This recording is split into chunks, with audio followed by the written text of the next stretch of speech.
morning dear students, and welcome to today's session. In this particular class we are going to continue with our discussion of Act 1 Scene 2, and to be more precise we will be discussing from line number 241 to line number 305. So before we begin with the discussion of today's content, so let us recapitulate what we had done in the previous class. In the last class, we saw that Ariel, the chief spirit of Prospero, he gives a detailed account of how he had performed the spectacle or the tempest out in the sea, and how he frightened all the passengers who were on board on that ship. So when he told Prospero that he had performed the storm following the instructions of Prospero, and he had performed it to every article, means he had performed the tempest following the minutest detail that was given by Prospero. So at this, Prospero appreciates Ariel by addressing Ariel as his brave spirit, and also expressed his desire to know whether there was any person among those mariners who was so composed and so steady that the turmoil or the tempest could not affect his reasoning. So we will be doing from here.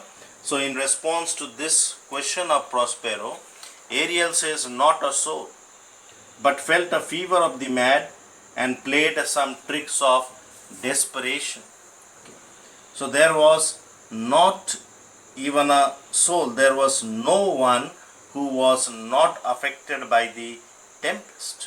In fact, each and every passenger that was on board on that ship, they behaved like a madman and played some desperate prank, desperate trick. All but mariners plunged in the foaming brine and quit the vessel. Here brine means the sea water. So all but mariners, that means all the passengers except the sailors, jumped into the ocean to leave the ship, which at that time seemed to be burning by the fumes that were created by Ariel. The king's son Ferdinand, with hair up staring, then like reeds not hair, was the first man that leaped, cried, "Hell is empty and all the devils are here." So he gives an account that the king's son Ferdinand, with his hair resembling like reeds, he was so frightened that his hairs resembled like reeds standing on ends with fear.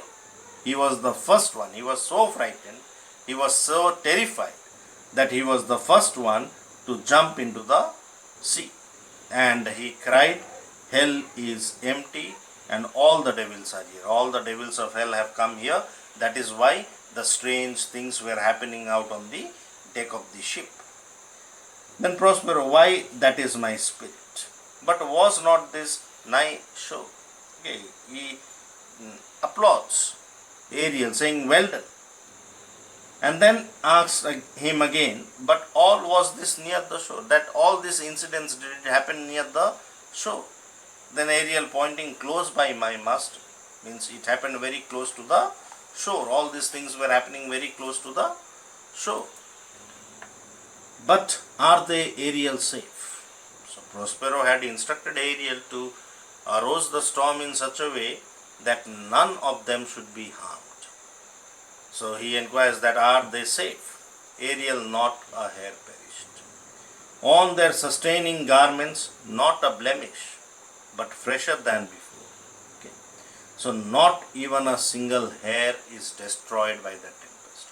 All the passengers who even plunged into the sea to save their lives, they are also safe. Even the clothes that they were wearing, they have not been damaged. So even the garments, the clothes which they were wearing, they also were not damaged. There is not even a single blemish on their clothes, not a single mark on their clothes. In fact, their clothes looked fresher than before. Why fresher than before?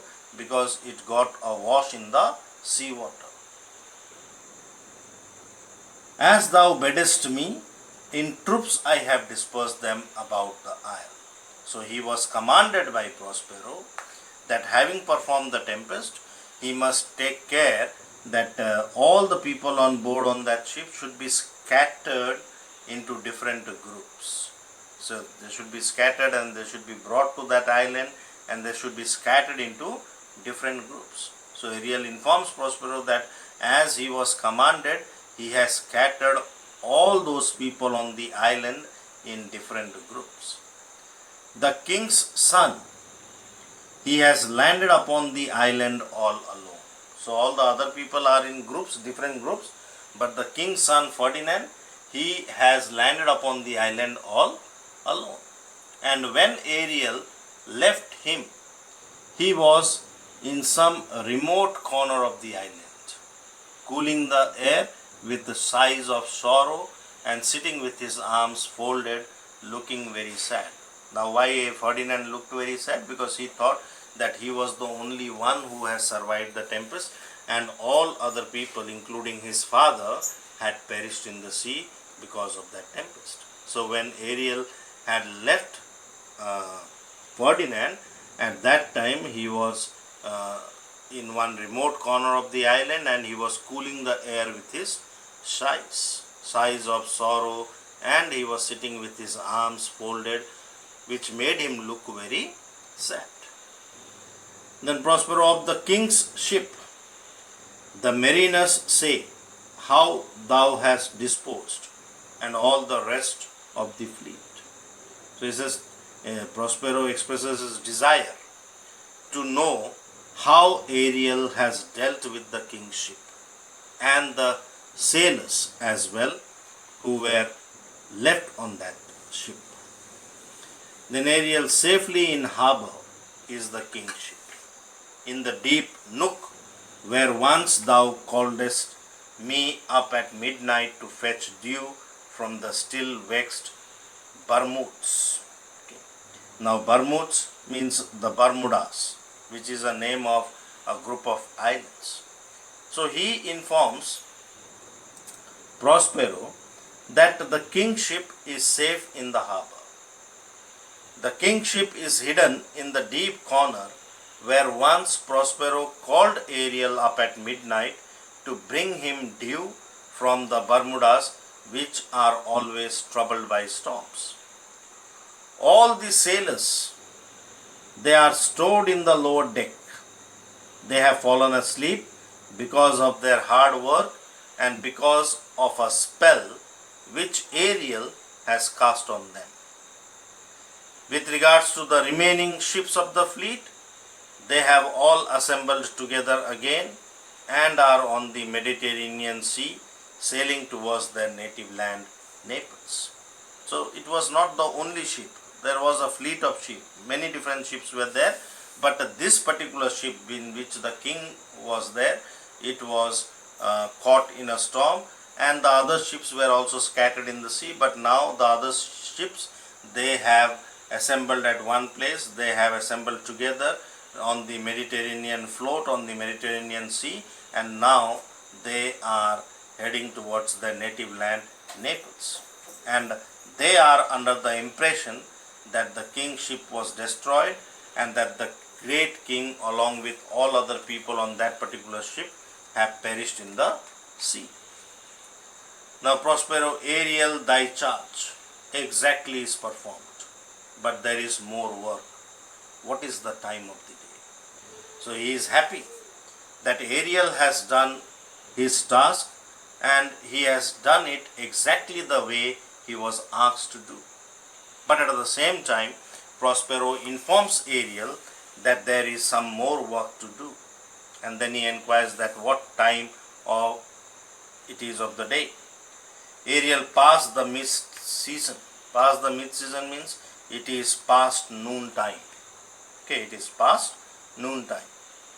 Prospero at least 2 glasses, the time betwixt 6 and now must by us both be spent most preciously.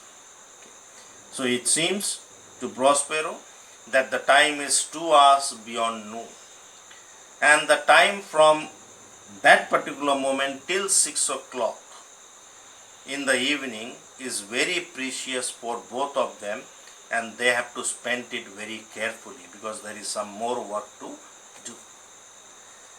Now Ariel complains. The moment he comes to know that there is some more work to do, Ariel says, "Is there more toil?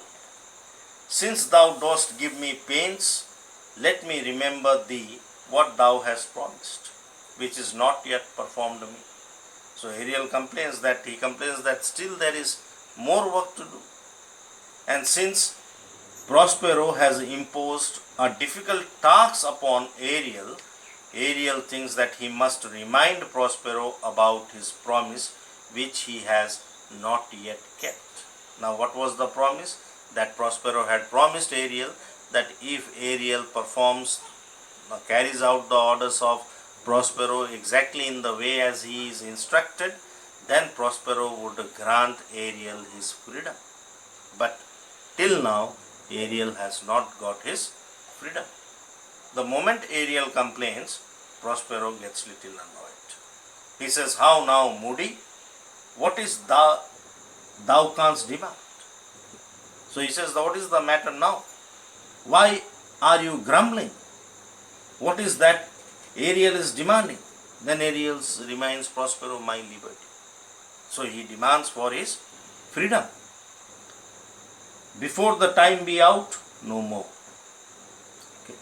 So Ariel says, "Before the time be out," means he says that he will grant Ariel his freedom, but only at the agreed period. He will not grant Ariel the freedom before the agreed period, and he is not going to listen anything about Ariel's freedom before that particular scheduled time. Then Ariel requests, "I prithee, remember I have done thee worthy service, told thee no lies, made thee no mistakings, served without or grudge or grumblings. Thou didst promise to bait me a full year." So he reminds Prospero that Prospero must remember that Ariel has done good service to Prospero. He has told him no lies, he has made no mistakes in carrying out his orders, and he has served Prospero without any grudges or grumblings. And in return for the good services of Ariel, Prospero had promised him that he would reduce the duration of his service by 1 complete year. So he would give Ariel his freedom 1 year before. Then Prospero, "Dost thou forget from what a torment I did free thee?" So Prospero reminds Ariel that, "Have you forgotten the kind of torture from which he had freed Ariel?" So Ariel was tormented before Prospero freed him. Ariel was facing tortures in his life before Prospero had freed him. So Prospero reminds him of those tortures and torments from which he had freed Ariel. So Ariel responds very humbly that no, he has not forgotten those torments and tortures which he was subjected to before Prospero's arrival onto that particular island. Prospero then says, "Thou dost and thinkest it much to treat the ooze of the salt deep." Here ooze means here it is used to mean the soft mud at the bottom of the sea. So he reminds, he says that Ariel in fact might have forgotten it, and he thinks that it is a trouble for him to walk on the soft mud at the bottom of the sea, to fly upon the sharp north wind and carry out his prosperous task in the depth of the earth when it is hardened with frost. Then Ariel I do not serve. Okay, he says that he does not think it to be a very difficult task. Then Prospero, "Thou liest, malignant thing." Okay, he blames Ariel, saying that you are lying, you are a malignant thing. Malignant thing means you are malicious, you are spiteful. Okay. Hast thou forgot the foul witch Sycorax, who with age and envy was grown into a hoop? Hast thou forgot her? So he reminds Ariel of the wicked witch named as Sycorax, who was ruling the island before Prospero's arrival on that island. So he reminds Ariel that has he forgotten the evil witch Sycorax, who was bent double by old age and by malice. Hoop means she was bent just like a circle. She had a bent posture because of her age and also because of her malice. So he reminds, have you forgotten her?